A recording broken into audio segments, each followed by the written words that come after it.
የክረምት የእንግሊዘኛ ኮርስ ምዝገባችን ለሶስት ቀናት ያህል ብቻ ከሚቆይ የ40% ቅናሽ ጋር ትላንት ሰኔ 16 በይፋ ተጀምሯል። በርካታ ተማሪዎች እየተመዘገቡ ይገኛሉ።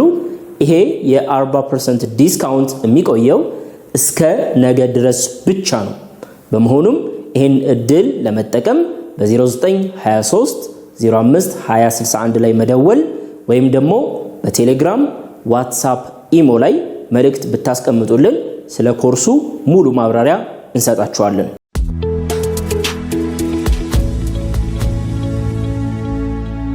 በዛሬ ትምህርታችን የምናየው እዚህ ጋር የምጽፍላችሁ did you ወይም ደግሞ did you እንልና ብዙ ጊዜ ጥያቄ እንጠይቃለን አይደለ?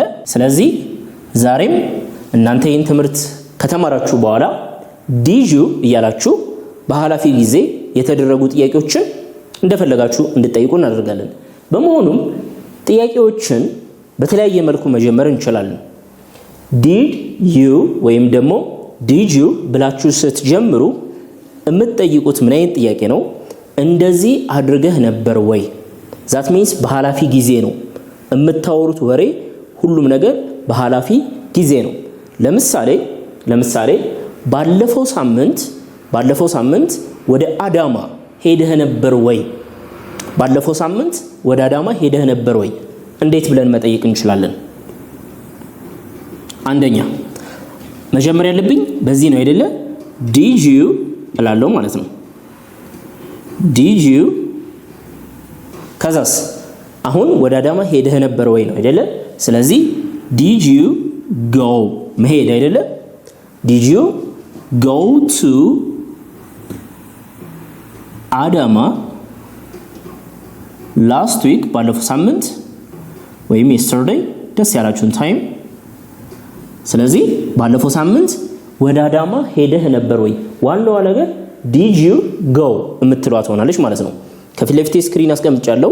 ከዛ ላይ እያየሁኝ ጥያቄዎችን ለእናንተ ሰጣለሁ። በማስከተል ቀጥሎ ሁላችንም የምንሞክረው መጽሐፉን አንብበኸው ነበር ወይ ወይም ደግሞ መጽሐፉን አነበብከው ወይ? እንዴት ብለን መጠየቅ እንችላለን? በጣም ቀላል ነው። አሁንም የምንጀምረው በምንድነው? did you ቀጥሎስ read the book. did you read the book I gave you? እኔ የሰጠውክን መጽሐፍ አነበብከው ወይ? ግልጽ ነው አይደለ? ዋናው ነገር አጀማምራችን ነው። ኦኬ ትላንት ማታ ጥሩ እንቅልፍ ተኛህ ወይ? እንዴት ነው የምንለው? ትላንት ማታ ጥሩ እንቅልፍ ተኛህ ወይ? last night ጥሩ እንቅልፍ ተኛህ ወይ ነው አይደለ? አሁንም did you sleep? did you sleep ስትሉ ተኛህ ወይ ነው። ግን did you sleep well በጥሩ ሁኔታ ጥሩ ተኛህ ወይ ነው። መቼ? last night. did you sleep well last night ጥሩ እንቅልፍ ተኛህ ወይ? ፕራክቲስ ማድረጋችንን እንቀጥላለን። አራተኛ ላይ አያትህን ባለፈው ሳምንት ጎብኝተህ ጠይቀህ ነበር ወይ? አያትህን ባለፈው ሳምንት ጎብኝተህ ነበር ወይ? did you መጎብኘት ምንድነው? visit አይደለ? did you visit ማንን? your grandmother or grandfather last week? okay did you visit your grandmother last week? ባለፈው ሳምንት ጎብኝተህ ጠይቀህ ነበር ወይ ነው። ኦኬ ጓደኛ ጋር ትላንት ደውለህለት ነበር? እንዴት ነው የምንለው? ጓደኛ ጋር ትላንት ደውለህለት ነበር ወይ? ስለዚህ number 5 did you call ነው የምንለው አይደለ? did you call ማንን? your friend to አንልም። እሺ did you call to your friend? did you call your friend? call ብላችሁ ቀጥታ ነው የምታመጡት። your friend yesterday ትናንት ጓደኛህ ጋር ደውለህ ነበር ወይ? ስለዚህ በኃላፊ ጊዜ የተደረጉ ድርጊቶችን የምንጠይቀው እንደዚህ ነው። did you go ሄደ ነበር? did you read አንብበው ነበር ወይ? did you sleep ተኝተህ ነበር ወይ? did you visit ጠይቀህ ነበር ወይ? did you call ደውለህ ነበር ወይ? እንቀጥል። ኦኬ 6 ቀጥሎ ደግሞ ምን እንላለን? ዛሬ ጧት ለምሳሌ ዝናብ ዘንቦ ነበር፣ እኔ ደግሞ ጃንጥላ ይዤ አልወጣሁም ነበር እንበልና ዛሬ ጧት ጃንጥላህን ረስተህ ነበር ወይ? እንዴት ነው የምንለው? did you ስለዚህ እንደዚህ አድርገህ ነበር ወይ ነው አይደለ? ምን forget did you forget ረስተህ ነበር ወይ? ምኑን? did you forget your umbrella መቼ? this morning ዛሬ ጧት አምብሬላህን ረስተህ ነበር ወይ? you see በጣም ቀላል ነው። እንቀጥላለን። አሁንም ቀጥሎ ደግሞ ወደ ስራ ትላንት ሄደህ ነበር ወይ? ስራ ትላንት ሄደህ ነበር ወይ? እንዴት ነው የምንለው? did you go ሄደህ ነበር ወይ አይደል? ወዴት? to work ስራ ትላንት ሄደህ ነበር ወይ? did you go to work yesterday? okay, let's proceed. number 8 ዛሬ ጧት ቡና ጠጥተህ ነበር ወይ? እንዴት ነው የምትሉኝ? በጣም ቀላል ነው አይደለ? ሆምወርክ ይሰጣችኋል መጨረሻ ላይ። አሁን አብረን ነው ፕራክቲስ የምናደርገው። did you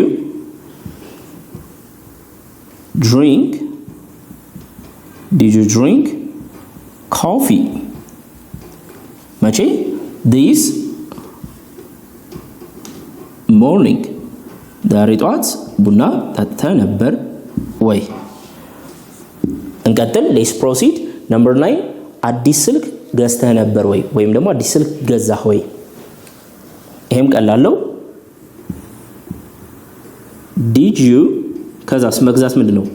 buy did you buy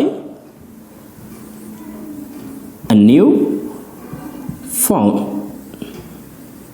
did you buy a new phone? አዲስ ስልክ ገዛህ ወይ? ኦኬ መጽሐፉን መለስክ ወይ? እንዴት ነው የምትሉት? ከላይብረሪ መጽሐፍ ተዋስን መጽሐፉን ለላይብረሪው መለስክ ወይ? እንዴት ነው የምንለው? number 10 አሁንም did you እንግዲህ ለማቅለል ነው ባይዘው ሁሉንም ተመሳሳይ አድርገን እየሰራን ነው። did you return መመለስ አይደለም? did you return the book ለማ ለላይብረሪ to the library? ኦኬ በጣም ቀላል ነው። ስለዚህ በኃላፊ ጊዜ did you እያልን ነው የምንጠይቀው። did you forget ረስተህ ነበር ወይ? did you go ሄደህ ነበር ወይ? did you drink ጠጥተህ ነበር ወይ? did you buy ገዝተህ ነበር ወይ? did you return መልሰህ ነበር ወይ? ወይም ደግሞ simply ረሳህ ወይም ደግሞ ሄድክ ወይም ደግሞ ጠጣህ ብለን የምንጠይቅበት ይሆናል ማለት ነው። እንደምታዩት በጣም ቀላል ነው። did you ትሉና ከዛ ድርጊቱን ነው የምታመጡት ማለት ነው። ሌላኛው ነገር ሁሉም ጋር ይቺ you ትገኛለች አይደለ? ሁሉም ጋር እየጠየቅን ያለነው አንተ አንቺ እያለን ነው you ለሁለቱም ስለሚሰራ። ነገር ግን እሷ እንደዚህ አድርጋ ነበር ወይ? እንዴት ነው የምንለው? ለምሳሌ እሷ ዛሬ ጧት ጃንጥሏን ረስታ ነበር፣ እነሱ ዛሬ ጧት ጃንጥላቸውን ረሱ። ስለዚህ መቀየር ብንፈልግ እንዴት ነው የምናደርገው? አሁንም የተለየ ብዙ ነገር የለውም፣ ቀላል ነው። እንዴ እስካሁን አንተ እንደዚህ አድርገ ነበር እያልን did you ምንድነው ሳብጀክታችን you አድርገን ነበር አይደለ? አሁን ደግሞ እሷ እንደዚህ አድርጋ ነበር ወይ እሱ ብለን መጠየቅ ስንፈልግ እንዴት ነው የምናደርገው? ለምሳሌ እሷ ቤቱን ቀለም ቀብታ ነበር ወይ? እንዴት ነው የምንለው? አንድ ብለን እንጀምር አይደለ? አሁን did ማለታችን ምንም የተለየ ነገር የለውም። you የምትለው ግን እዚህ ጋር አንተ እያለን አይደለም፣ እሷ ነው አይደለ? did she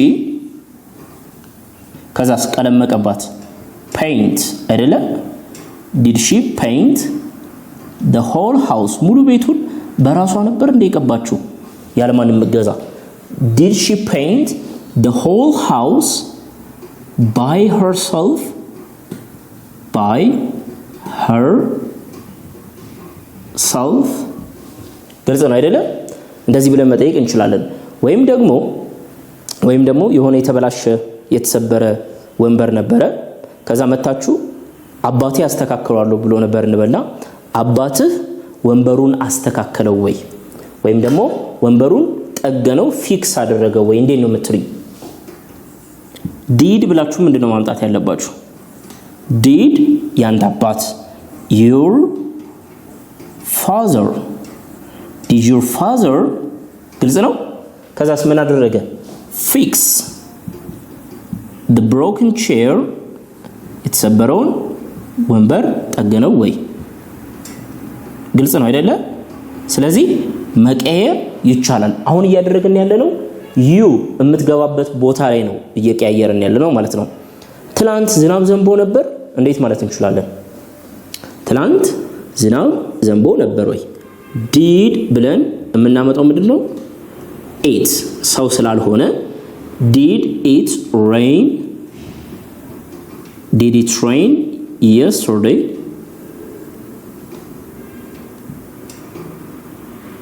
ግልጽ ነው። did it rain yesterday? እንደዚህ ያደረግን እንሰራለን። ኤግዛምፕሎችን እንጨምር። አስተማሪው ትምህርቱን በደንብ ኤክስፕሌን አድርጓል ወይ?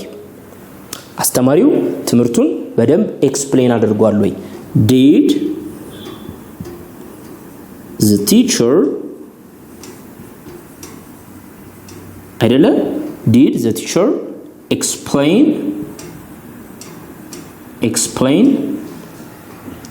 the lesson? አይደለ? ትምህርት lesson ነው። clearly ግልጽ በሆነ መንገድ explain አድርጓል ወይ? የመጨረሻ እንጨምር። ለምሳሌ ሁለት ቡድኖች የሆነ ጨዋታ እየተጋጠመ ነው። ዳኛ አለ። ከዛ ምን ብለን እንጠይቃለን ዳኛውን? ጨዋታው ካለቀ በኋላ ጨዋታውን አሸነፍን ወይ? በቃ ዳኛውን እንዲወስን እንዴት ብለን መጠየቅ እንችላለን? ነምበር 5 ዲድ ብለን ምን እናምጣ ነው ዋናው ነገር አይደለ? ጨዋታውን አሸነፍን ወይ ስንል እኛ did we win the match or the game? did we win the match or did we win the game ብለን መጠየቅ እንችላለን ማለት ነው። ስለዚህ የፈለጋችሁትን ዲድ ካላችሁ በኋላ እያመጣችሁ መጠቀም ትችላላችሁ። ሌላ ምንም የሚቀየር ነገር የለም ማለት ነው። እዚህ ጋር እንደምታዩት የተቀየረው ሳብጀክት ብቻ ነው ማለት ነው። ስለዚህ ጥያቄ ሲጠይቁ ምንድነው እያደረግን ያለ ነው? በኋላፊ ጊዜ እንደዚህ ተደርጎ ነበር ወይ? እንደዚህ አድርገህ ነበር ወይ? did subject verb 1 this is your question ማለት ነው። ዲድ ታመጣላችሁ subject verb 1 ማለት ነው። ኦኬ ሆምወርክ ይኖራችኋል። የተማራችሁትን ትምህርት በደንብ ተረድታችኋል የሚለውን 5 ጥያቄዎች ይቀመጣሉ። እናንተ እነሱን ወደ እንግሊዘኛ በአማርኛ ተቀምጠውላችሁ ወደ እንግሊዘኛ ነው የምትቀይሩት ማለት ነው። በዛው ቀደም ብዬ የነገርኳችሁን መልእክት ለማስታወስ የክረምት የእንግሊዘኛ ኮርስ ምዝገባችን ትላንት ሰኔ 16 ተጀምሯል። ከትላንት ጀምሮ ዛሬን እና ደግሞ እስከ ነገ ድረስ በተከታታይ 3 ቀናት የሚቆይ የ40% ታላቅ ቅናሽ አድርገናል። ስለዚህ ይሄ ድል እንዳያመልጣችሁ በ0923 05 2061 መደወል ትችላላችሁ ለመመዝገብ፣ ወይም ደግሞ ቴሌግራም፣ ዋትስአፕ፣ ኢሞ ላይ መልእክት ማስቀመጥ ይቻላል ማለት ነው። ሆምወርኩን ላስቀምጥላችሁ። የዛሬውን ትምህርት መረዳታችሁን ቼክ የምናደርገው እነዚህን 5 ቀላል የአማርኛ ረፍተ ነገሮች ወደ እንግሊዘኛ በመቀየር ይሆናል። ኮሜንት ላይ 5ቱንም መልሶቻችሁን እንድታስቀምጡ ፈልጋለሁ። ስለዚህ 5ቱም የሚሰሩት ቀላልነቱ did you ወይም ደግሞ did ብላችሁ እዚህ ጋር ሳብጀክት ይቀያየራል። ስለዚህ did ብላችሁ ግን ትጀምራላችሁ። ከዛ ሳብጀክት አመጡና ቀጥሎ የምትመጣው ማንች verb 1 ሳብጀክት መለየት እንዳይዘነጋ ማለት ነው። አንደኛ እህት ወይም ያንተ እህት ፈተናውን አለፈች። የሆነ ፈተና ነበረባት፣ ያንን ፈተና አለፈች ወይ? እንዴት ነው ይሄን የምንጠይቀው ማለት ነው። እዚህ ውስጥ ሳብጀክት የማን ነው መለየት አለብኝ። ቨርብ የማን ነው እሱን ማወቅ አለብኝ። 2 ድመቷ አይጧን ያዘቻት። ድመቷ አይጧን ያዘቻት። 3 ወንድም ክፍሉን አጸዳ። ያንተ ወንድም ክፍሉን አጽድቷል ወይ ነው። 4 ባቡሩ አመለጠን እኛን ማለት ነው አይደለም ባቡሩ አመለጠን ወይ 5 ፊልሙ ጀመረ ወይም ፊልሙ ጀምሯል it is possible both ways ፊልሙ ጀመረ ወይም ደግሞ ፊልሙ ጀምሯል እነዚህን አምስቱንም በእንግሊዘኛ አሁኑኑ ኮሜንት ላይ አስቀምጡልን የዛሬው ትምህርታችን ይሄን ይመስላል የክረምት ምዝገባ ያካሄድን ነው ያልተመዘገባችሁ ተማሪዎች 40% ዲስካውንት ነገ ይጠናቀቃል ይሄ ድል እንዳያመልጣችሁ ተጠቀሙበት 0923 052061 መደወል ወይም ደግሞ ቴሌግራም ዋትስአፕ ኢሞ ላይ እኛን ማግኘት ማናገር ትችላላችሁ ኔክስት ታይም ሌላ ትምህርት ይዤ እመጣለሁ